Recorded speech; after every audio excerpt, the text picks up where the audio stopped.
I'm really sorry, guys. Let's talk about Secrets of Dumbledore, which I really liked that a lot. If you're on my social media, you know that my dad passed away when I was younger, and I was raised by my uncle, and I abruptly lost him, so it's just really hard right now. And if you've been on the channel, you know my mom's a big part of this, and she appreciates everybody who sent so much love, and I do too. It was overwhelming how many people were so kind, so thank you for that.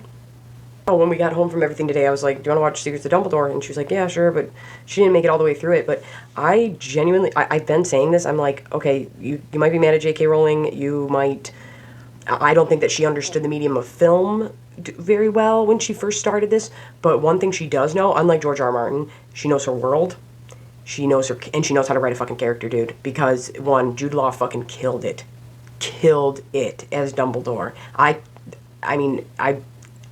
Honestly, you could argue that this is the best iteration of the character. Because I say this all the time, I'm like, the best part about Dumbledore is that, one, he's always polite, and I always love that about him, but he has this grandpa funny quality about him, but like, don't fuck with me, I will fuck your day in half.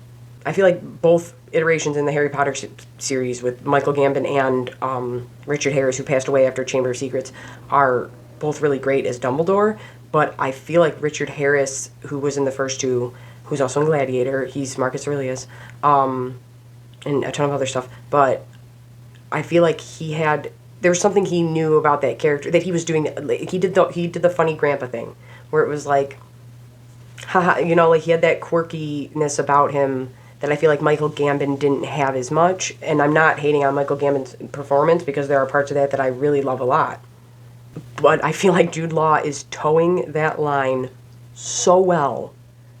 He knows this character, and he's good at it. And this is what I've been saying. I'm like, okay, I'm glad that they did say there was a relationship, because there was always a part of me that was like, I think Grindelwald is just a manipulator, and he was using, I think he was using Albus the entire time, and that's why it was so tragic. But this is also tragic, because Dumbledore ends up alone, and I liked how they ended this with a wedding, and him having to realize, like, no, you're fucked up, and I can't be with the person I love. And I thought this, but love is still his number one weapon against Voldemort and everything, just because this love didn't work. He didn't allow that to stop his love for people.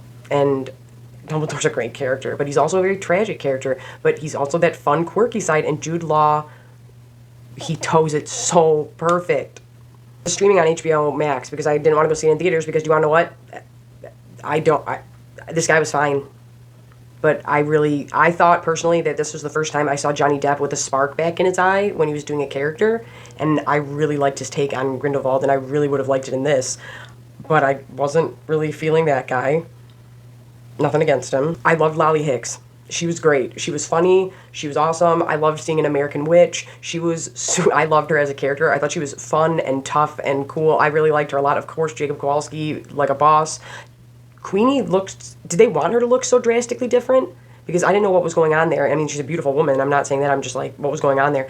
And there was a lot of, and I could tell it was kind of hard for my mom, but she liked it, that there's a lot of themes about brothers. And I saw a lot of, we'll get into why is duality a thing? But this was more of like a twin thing, because I was like, oh, twin course, twin this, twin everything. Twin is a big thing in Harry Potter if you're a big fan of it. But Aberforth is my favorite Dumbledore, so I was super stoked about that, and I was shocked that they dropped that bomb about Credence so nonchalantly, and in the middle. And when they did that in the middle, I was like, oh, you got some big shit happening if you're just going to drop that Credence was his son. And then it's like, we'll get into it, but this is what I mean about a character, just like with Dumbledore, having to go against Grindelwald and this and that, and the person that he loved, and that not only was there already this strife between Aberforth, and that's why when you read the books and it always says that Dumbledore had a crooked nose, it's because Aberforth broke his nose at the funeral for their sister, because he was like, what the fuck? And I really liked him feeding the Chillin all well, because it's kind of like a goat, and he would feed the goats with Ariana, and he always had anger towards Albus for wanting to run off with Grindelwald and not be there to help the sister. And it's like, when Dumbledore straight up said she was an Obscurus, and then you find out your son is also like that, and you got to go through this all over again and watch them die all over again, it really explains why there's even more of a disconnect between Albus and Aberforth. But I always loved their dynamic, because no matter what, they had each other's backs. And it's like, no, that's what it comes down to. And I really loved the line that Albus had where he says, if I would have been a better brother, I was a good friend, but if I was a better brother, it would have been different. And then we have Newt and Theseus together, and I really liked that, and I thought that was really sweet. And honestly, I thought the crab walking thing happened at like the perfect time and was pretty funny. Also, I feel like the Niffler was doing the most work, and I thought that it was legitimately funny when it caught coins instead, because I was like, it wouldn't catch the wand, and then I was like, good job, and that's what I mean. She knows her world, she does, and I think this has been the best written film-wise, and that's why when people argue about books being adapted, or manga being adapted, or comics being adapted, I'm like, film is my first true love, and it's a different medium, like, it's not the same, so you have to factor that in, you know what I mean, and I think the first two were a little shaky, but I genuinely enjoyed this one the most.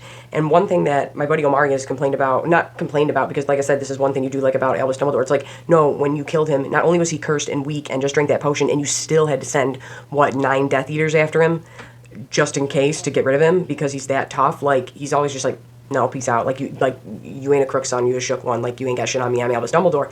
But Omari was always upset, like, he didn't get a full thing against Voldemort, and I was like, yeah, it's because Voldemort was shook. Voldemort was shook of Dumbledore even when he was dead. Like, that's how scared he was of Dumbledore. He knew he was nobody to fuck with.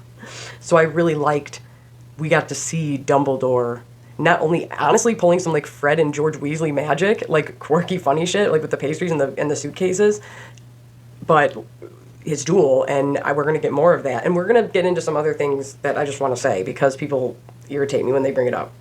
This fit into the lore perfectly, because like I said, with the character development, with Dumbledore at the end being alone, because that's how Dumbledore is, him giving up power, because in the books that's a big thing too. He says power was my weakness. I couldn't take that on. I knew I couldn't do that. I would abuse it, and so I taught. And it's like they tied in a lot with this that I really liked, and I didn't care for him being Credence's. I didn't care for him being Aberforth's son so much, but it fit. And then, like I said, it also adds to the strife and even more resentment he would have had towards Albus for both of them dying that way, Ariana and his son. And it's like, okay, but I just didn't think they were going to go that route. But then, like I said, then we get to, and I loved seeing the different countries' ministries. That was really cool, and how that was, I really liked that a lot. That was sweet, and it was beautiful. It was beautifully shot. It was really cool, and the sets, of course, always with Harry Potter are amazing. But I don't know if people notice the little things like 7 is the most powerful magical number, and there's 7 suitcases. I think there were 7 like original people in the Order of the Phoenix, if you want to call it that, in the beginning. But more people helped out, you know what I mean? But there's 7. I like how Dumbledore was running around with Grindelwald and was kind of with, we're above Muggles, but then he's the one he chose to go with Jacob. And there was just a lot of things that they tied in without having to, it didn't feel like fan service, and if you were a huge Potterhead, you knew, it's just nice. But like I said, the way these characters developed is perfect, and like I said, I might not be super happy with the Aberforth stuff, but it fits, it does fit, and I don't mind it at all. And it's, I did enjoy this, and I need to watch it again, and of course I'm going to watch it again with Mom so she can finish it. But yeah, there's a lot of duel. And in Harry Potter, the series, there's the dual wands with Voldemort and Harry. Voldemort and Harry both have these similarities. That's a big thing. So the second they started dropping, in the very beginning when he slit that animal, oh my god, the chilling's throat, that was horrible.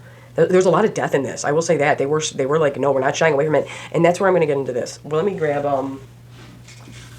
oh yeah, that's what I was looking for. Everybody always gets all upset. They're like, I don't want Nazi,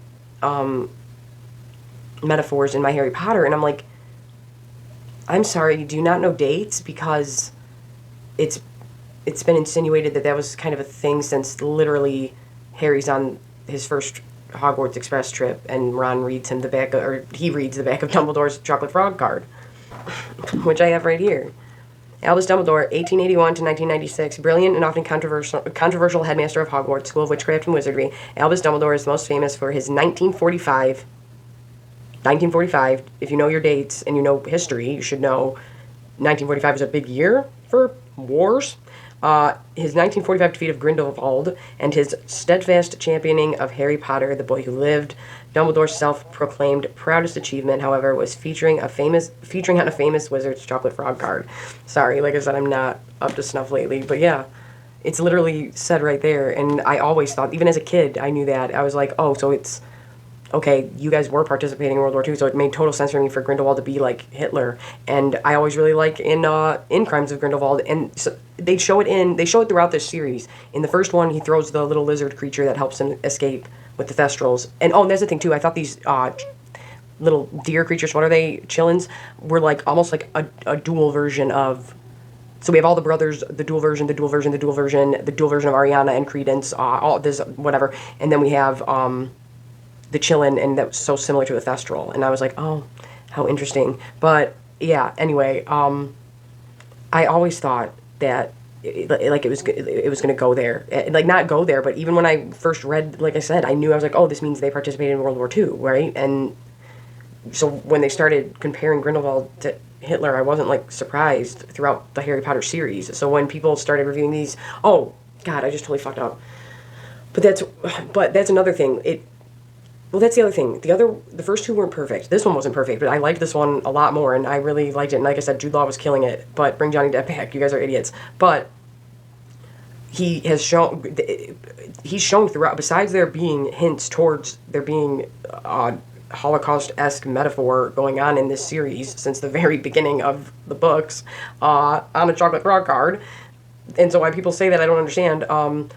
Grindelwald has always shown a lack of giving a shit about things he sees beneath him, like muggles and the little lizard that helps him escape with the Thestrals in the first one. He chucks it out the window like, fuck you. He underestimates the Niffler, which the Niffler, that's what I should put on my Niffler shirt. But yeah, no, he underestimates the Niffler. He's the one who gets the blood pact. I thought that was very interesting, and I loved the way they explained that, and I loved the way they had their relationship, and I loved the lighting in this with Dumbledore was great and super cool, and I really loved that scene with him and Grindelwald in the beginning. But yeah, I was kind of surprised by this, and I'm like, no, I think you're starting to get your footing better with like film as a medium. I'm sorry, guys. I went to find my Niffler shirt and couldn't find it, and then I got cold. But anyway, I'm sorry. I'm really sorry. I'm all over the place. This is going to take me forever to edit. But the thing with the Holocaust and that all being like, and then them like telling that little part of the story, because I like how they said that Newt and Jacob both were a part of World War One. So it's like, of course, World War II is going to, like I said, this has been a thing. But Goldstein, and I was shocked that Tina wasn't in it till the very end. That was kind of wild to me and kind of ballsy of them to do, but I really liked that, and it didn't take away from the Dumbledore story.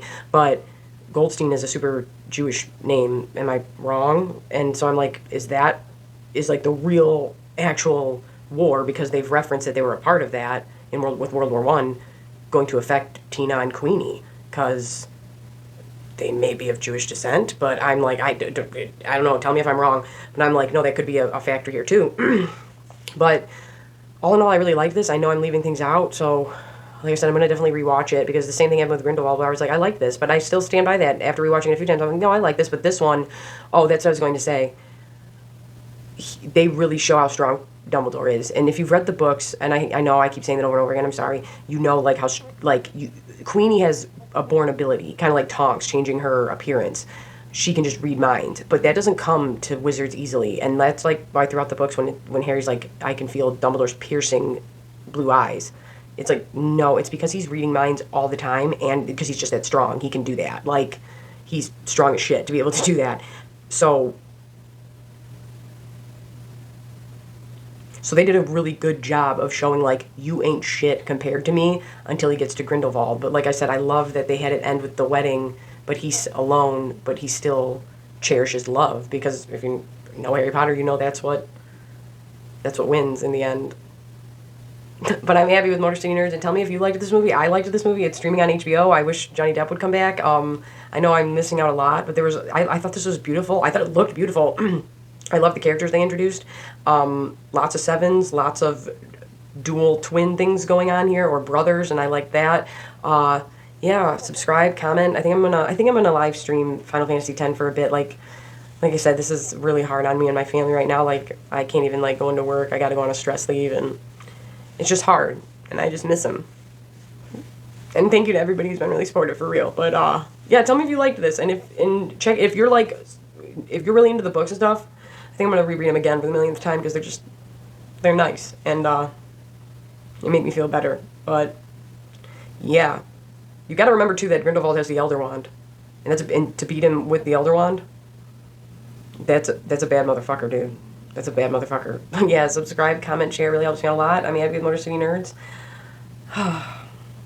Yeah, I hope I can edit this correctly.